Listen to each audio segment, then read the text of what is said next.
Alright folks, welcome to our official review of BMW's 2024 F900 GS. This is a new and improved middleweight adventure touring bike from BMW Motorrad out of Germany. Now, this F900 GS replaces the F850 GS, which was last introduced, I believe, for the 2019 or 2020 model years. We did a really comprehensive review of that vehicle, which you can find online if you would like. Now, for 2024, BMW Motorrad's done a nice number of modifications to its middleweight adventure touring platform. Main reason they made these upgrades is to better compete with other industry competitors in the middleweight segment, i.e. the Orange Brigade and its 890 adventure bike. So that's really what BMW is setting its eyes on. To do that, it has boosted the engine capacity and fitted some really high-end suspension components, which is really nice to see, because that was one of the features that was a little bit, I wouldn't say lacking, but it was something that could be improved on for the more hardcore adventure touring rider who actually likes to ride their bike in some treacherous conditions. Beginning with the engine, this engine continues to be powered by a liquid-cooled parallel twin engine. It displaces right almost 900 cc's now, just under 900 cc's, about a 52 cc displacement bump over the outgoing F850 GS. They did that via adding bore diameter to the cylinders. The cylinder bore has been increased by 2 millimeters on both of these cylinders. This engine continues to benefit from an 8-valve cylinder head with dual overhead camshafts spinning those valves. Engine puts power back to the 17-inch rear wheel. BMW loves their 17-inch rear wheels via chain final drive that now terminates on the left-hand side, and a 6-speed manual transmission with a cable actuated clutch. If you remember back in the old days, these bikes actually had, BMW's middleweight adventure touring bike, I should say, had the chain final drive on the right-hand side of the bike with the exhaust on the left. BMW has switched that, and they've gone with a more conventional setup. But you can feel that traction control really neutering the power band. Right now we're operating this vehicle in Enduro Pro mode, which is an optional Ride Modes Pro feature that you have to unlock at the dealership level. You have to pay a little bit extra for that.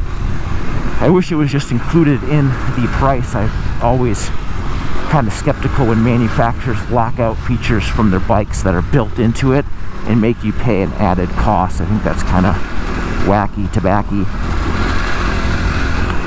Back to the F900 GS. So this bike continues to use a parallel twin engine. It's got good torque, real responsive.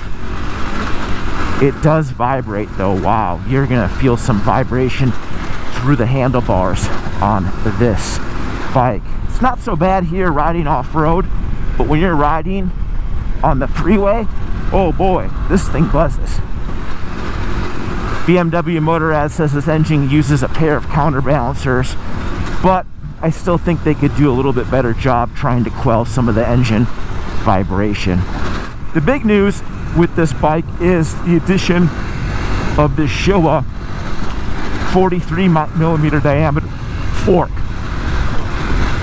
So we have a adjustable damping 43 millimeter inverted fork. It's worth mentioning that this F900 GS, it continues to use a conventional suspension configuration, where the R1250 GS and now the R1300 GS continue to use BMW's awesome telelever and paralever suspension systems. BMW sticks to a more conventional suspension setup. I should have seen that damn rock. For its F900 GS. So a 43 millimeter Showa fork We have adjustable compression damping, adjustable rebound damping, and you can change the preload, the spring preload atop the fork cap. Cool thing about the dampening adjustment on this bike is it's just like KTM now, where you have handy and easy to use adjustment knobs which allow for tool-less damping adjustment. That's really neat. So you can make little tweaks while you're riding. Of course, spring preload has to be made the old-fashioned way. Whoa, I think we got flat maybe. Our tire pressure sensor thing is going a little crazy, and the front wheel is kind of wobbly. It doesn't feel flat though, we'll just have to see. All right, back to the suspension. So we have adjustable suspension, 4.5 with a nice beefy Showa inverted fork with a nice slippery coating on it that not only looks factory but helps reduce stiction, so reduce friction in the fork when it's moving through its 9 some inches of travel. Out back we have a direct shock. It operates without a linkage directly between the frame and swing arm. BMW loves to use linkage-less setups on its middleweight touring bikes. So this F900 GS continues to employ that. We have, like before, we have adjustable preloads. You can modify the preload of the shock with our handy remote adjuster. The F850 GS had that. That's super handy. But now it also has a remote adjustment knob, so you can adjust the compression and rebound damping circuits. How cool is that? All right, folks, we're coming to a T, and then we'll check in with you here in a minute. All right, folks, that big rock we hit made a little ding in this 21-inch alloy wheel. These wheels are tubeless. Tire still has air, but a little bit more air would be good. So let's just see how that works. It's cool that the 6.5-inch colored TFT dash tells you when your vehicle needs PSI. It's a really handy feature. 10.4 PSI in the front, 31.2 PSI in the rear. Not a big deal, we'll nurse them home, but it's cool that BMW offers that feature with that warning light. All right, everybody, we're back. We're just cruising right now. We hit that medium-sized rock back there, which put a ding in the front 21-inch aluminum wheel, and now we're on low PSI on the front. So I gotta just cruise so I don't beat up the front tire or wheel too much. We gotta put some air in it. So while we're cruising, let's get back into this $18,000 trophy specification F900 GS. Now, this bike's so neat because it looks way more slim and trim than before. If you remember the F850 GS, it had a little bit of just a more rounder, less aggressive profile. This bike has more sleek rally bike-like styling. Think Tenere 700. That's the way this bike looks. We really like its much more slim and trim appearance. Another nice touch is the now symmetrical headlight. So the headlight now is symmetrical. It's not asymmetrical. BMW Motorrad love to use its asymmetrical headlight on its S1000 RR and F9 GS bikes. Now it's symmetrical. Of course, we have nice bright LED lighting in the front of it, so that does a really good job of illuminating the road or trail after dark. Of course, we are riding an official BMW Motorrad press introduction event, so we can't just ride the bike at night or do our usual battery of advanced high-level vehicle testing. All right, baby, we're back. We had some caveman style trail repairs, bashed in the aluminum 21-inch rim to get the edge flat, added some PSI, and we're back in the game. How cool is that? Now, like we said before, if you're riding these bikes off-road, it's not a bad idea to bring a spare tube, some air, and some simple tire changing equipment. So if you do get a flat tire, you just put a tube inside that rim, fill it up with air, and away you go. and then you can go back to tubeless when you get back to your workshop. Back to this F900 GS Trophy Edition. So this Trophy Edition has the up-spec Showa 43mm fork. The standard $16,000 F900 GS doesn't have the same type of fork with its super slick Kashima-like coating. So that's really nice. And having the ability to be able to adjust the shock without tools is another really nice feature of this F900 GS Trophy Edition. These taller bar risers are super awesome too. I love the handlebar bend on this bike. It's nice and tall.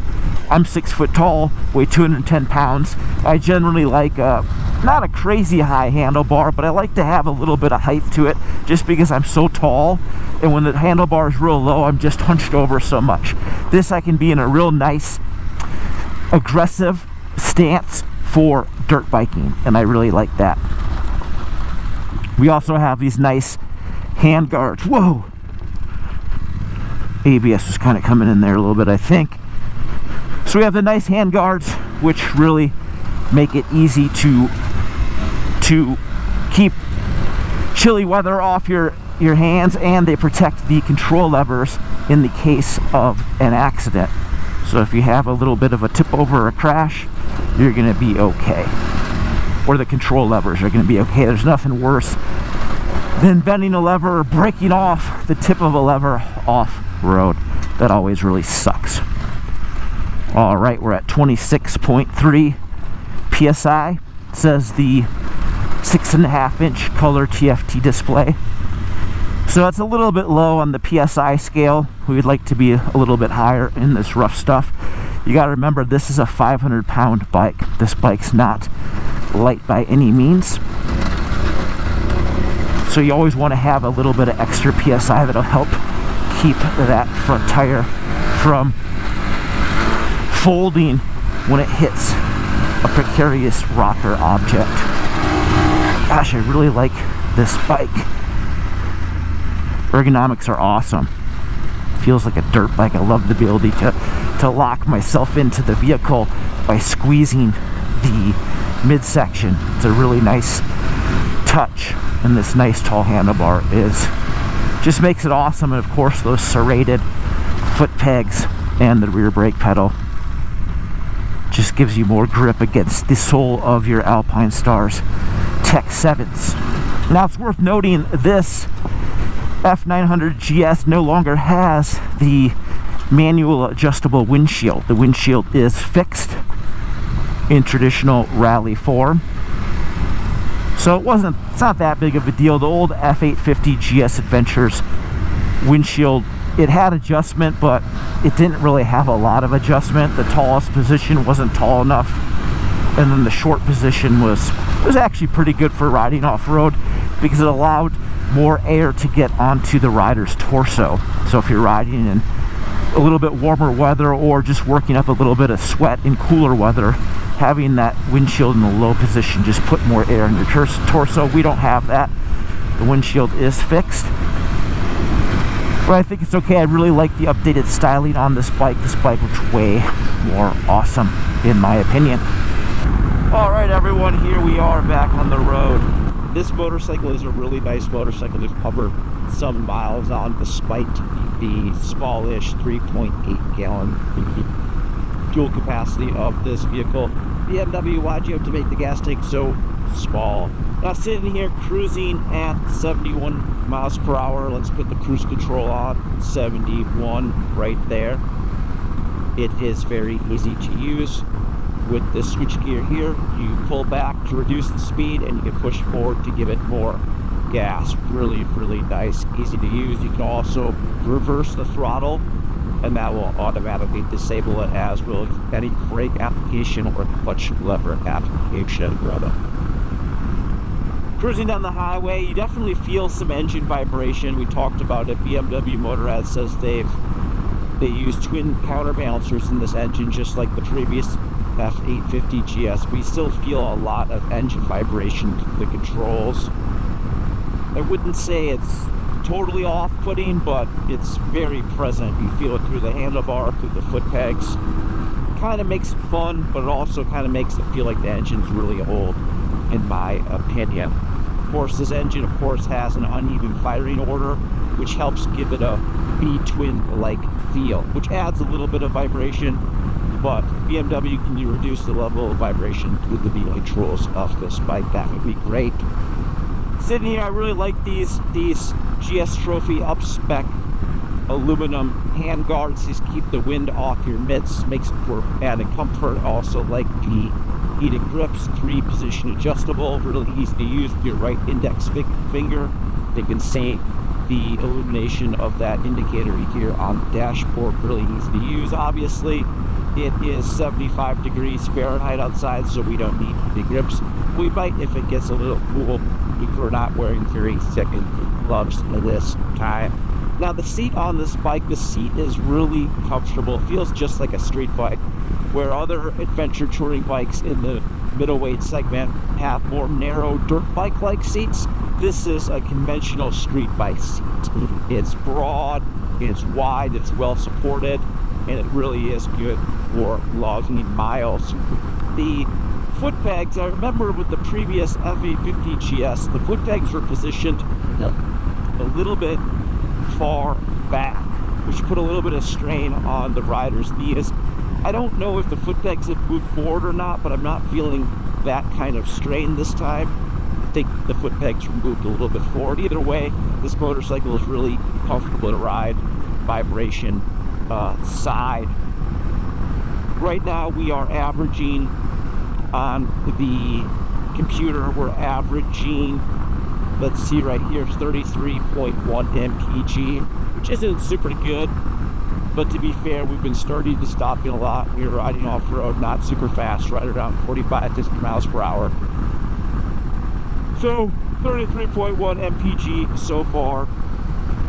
We'll have to reserve MPG judgment until we get one of these vehicles in our race shop back at the office. Really like this engine. It has a good amount of torque.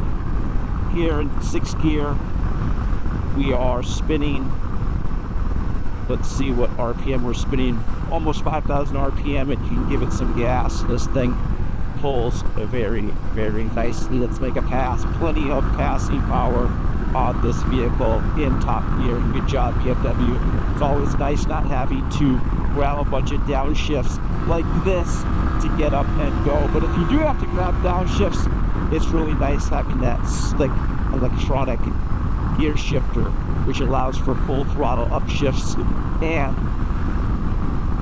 downshifts without having to use the clutch. That really boosts rear wheel stability during corner entry. Good job, BMW. We love electronic quick shifters. The response to the quick shifter is, it's not the fastest we've ridden, but it's also not crazy lazy. So we give it a B+, no doubt. Now, this windscreen could definitely be a little bit taller.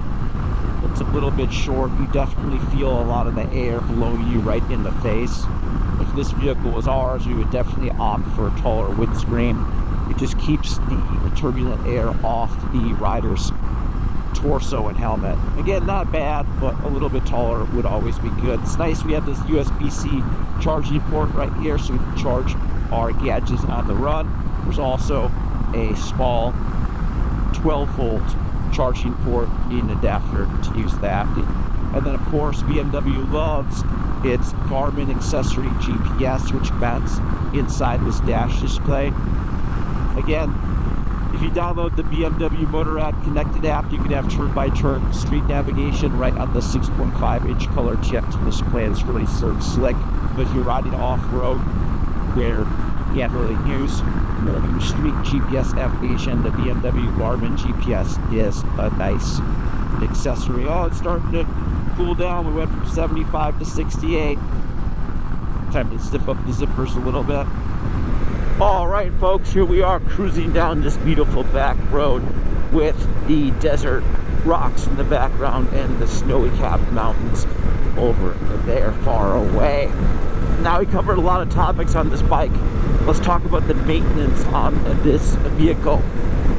Now, after the initial service, this vehicle goes 6,000 miles between engine oil and engine oil filter changes.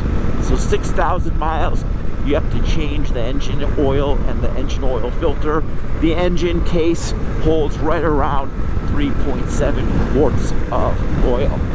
Now every 12,000 miles, you have to, or BMW Motorrad recommends that you inspect the valve clearance on each of the 8 valves. So that's at every 12,000 miles. Then at 18,000 miles, BMW Motorrad suggests that you change the air filter and change the oil on the fork. So pretty neat that this vehicle goes 6,000 miles between service. 12,000 mile valve inspection clearance duration, that's okay, but it'd be nice if it was 24,000 miles. There's other major Japanese manufacturers that have similar twin cylinder configurations that can go that distance. So BMW, can you up the valve clearance inspection duration from 12 to 24? That'd be nice. Still, it's nice to know that this motorcycle can go the distance without a lot of time spent wrenching on in the garage. It's also worth noting that this F900 GS Trophy Edition, this bike is made in Germany. The engine is also manufactured in Germany. There was a time where the old F800 engines from back in the old days, those engines which share similar bottom end configuration as this engine, were manufactured in China.